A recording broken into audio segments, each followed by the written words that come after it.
First of all, I just wanted to ask about the concept of the opening ceremony, harmonia, of course, harmony. Please explain the importance of this, especially in such a tumultuous time in the world. I think that the title of this ceremony, Harmonia, started analyzing the fact that this is the first ever Olympics held in two different cities, Milan and Cortina. Milan is a city, industrial city with a lot of humanity, and Cortina is mountains, so nature. So this necessity of creating harmony between man and nature, humanity and nature, is the absolute recipe for the future of the planet. Meaning, if nature prevails and we stop all the growth of legitimate growth of human expectation, if we let the human expectation grow indefinitely, we will kill the nature, therefore the planet. So for us, it was very important as Italy, small country, to send this message that only through harmony, so two different sounds that together are a better sounds, we can create something that has a possible strong message for the future generation to live in this planet in peace. Harmony is one thing, but what you are attempting to achieve here is truly a balancing act of epic proportions. I mean, the biggest logistical challenge must be, for the first time ever, an athletes parade in 4 different locations. Talk about the challenges you're facing with that. So the fact to have this new concept of diffuse ceremony implies that we have the athlete participate into the opening ceremony because we do the athlete parade in the location where the athletes are competing. This is the very first time. So we avoid for them to do 4 hours of bus or 5 hours of train, etc. And this is very respectful toward the athletes, I think. That, vice versa, has a huge impact on us creative challenge, because to do a seamless parade, meaning going from the 4 places in an harmonious way, it presents a lot of challenges in terms of timing, in terms of coordination, in terms of maintaining all the athletes happy and focused to do the athlete parade simultaneously. Now, one of the other logistical challenges, and another first, is that for the first time ever, the cauldron will be lit simultaneously in 2 different locations. The fact to have 2 cauldrons in 2 different locations implies that there is the very important moment of a ceremony that everybody waits, who is going to lead the cauldron, split in 2. And that has presented a lot of creative challenges of how to keep the emotional part in this division. So we have worked out a sequence for which we open in one location, then we open another location, plus the fact that in the San Siro Stadium you have 70,000 people with all the VIPs and the head of states, etc. So we also need to keep the emotion there, because the cauldron in Milan is outside the stadium. So these multiple challenges have triggered in us the focus on being consistent in the emotional moment rather than in the physical act. So I let you decide if we succeed or not. Also, a lot of big names, top stars involved, the likes of Andrea Bocelli, Laura Pausini, Mariah Carey, and renowned Chinese pianist Lang Lang. How did you choose these stars? Was it difficult to convince them to join your program? We have chosen some incredible artists from Italian culture, whether it's Bocelli, Pausini, which represent a new generation, but also we wanted to embrace an invitation to the rest of the world to join in with grace and beauty in an harmonious way. So we have asked great pianist Lang Lang to join in, and he gladly accepted, and I'm very happy for that. Such a great talent, Lang Lang. And pop singer star Mariah Carey from the North American continent. So we have China represented, North America represented, and we also have a third one coming from Africa, which will be a very important name representing another element of inclusion of this fantastic opportunity as the Olympic Games represent. As your role as creative director, you have to make so many difficult choices, and I assume some of them is just for Italy with its rich culture and history. How do you choose what elements you want to represent on the stage? Also bearing in mind, 70 years ago, it was 1956, the Cortina Winter Games. Turin, 2006, the first opening ceremony that you were exclusively responsible for. How do you go about choosing these elements? Do you let your team decide? Do you let the public vote? How do you make these choices? Thank you for this question. It's a very interesting question. First of all, it's never a one-man sort of band, as we say. It's always a teamwork. So I'm surrounded by great talents, Damiano Micheletto, Lida Castelli, Simone Ferrari, great, which brings different voices to the collective harmony of the narrative.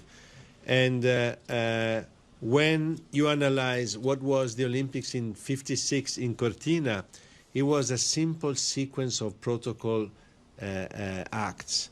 The lighting, the national anthem, the parade of the athlete, the lighting of the cauldron.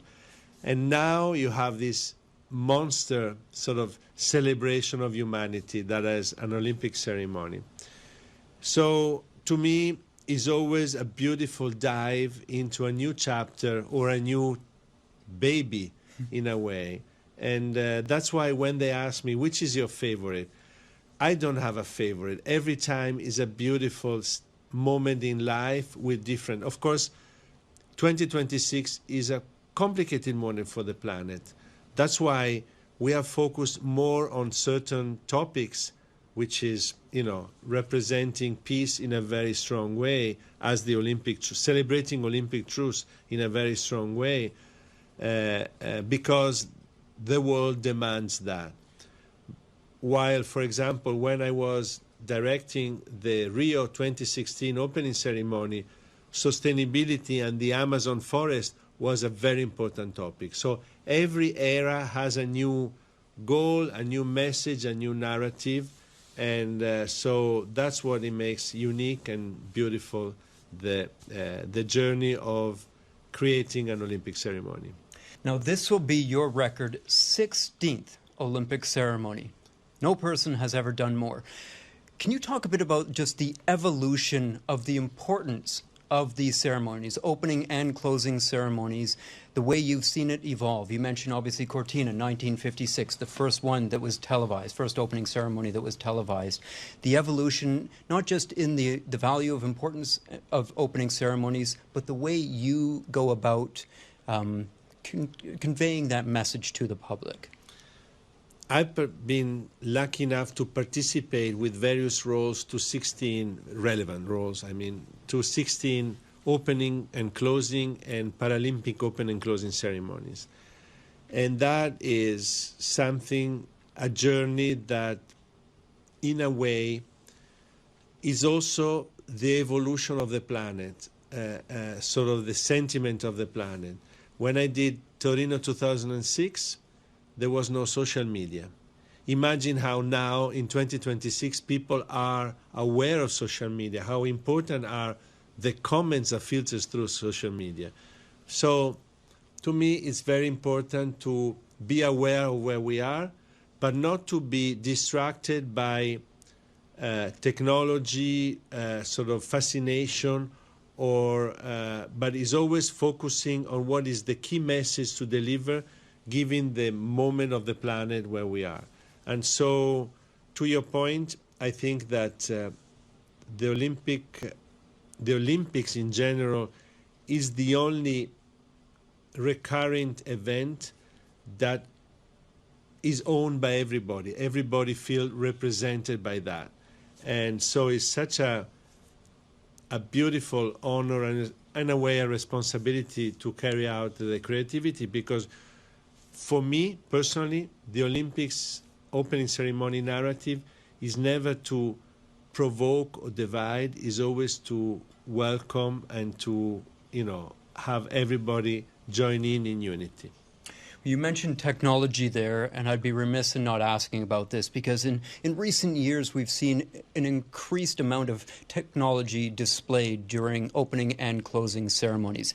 You've been quoted as saying the beauty is not only about aesthetics, but also about values, kindness, generosity, and true beauty within. I take from that basically that you seem to be more focused on people than technology, and given all the logistical challenges of these games, you've mentioned that the real symbol and unity is going to come from the people. In Torino 2006, we displayed some surprises like the Ferrari doing the Formula One doing the 5 rings, or other kind of big wow.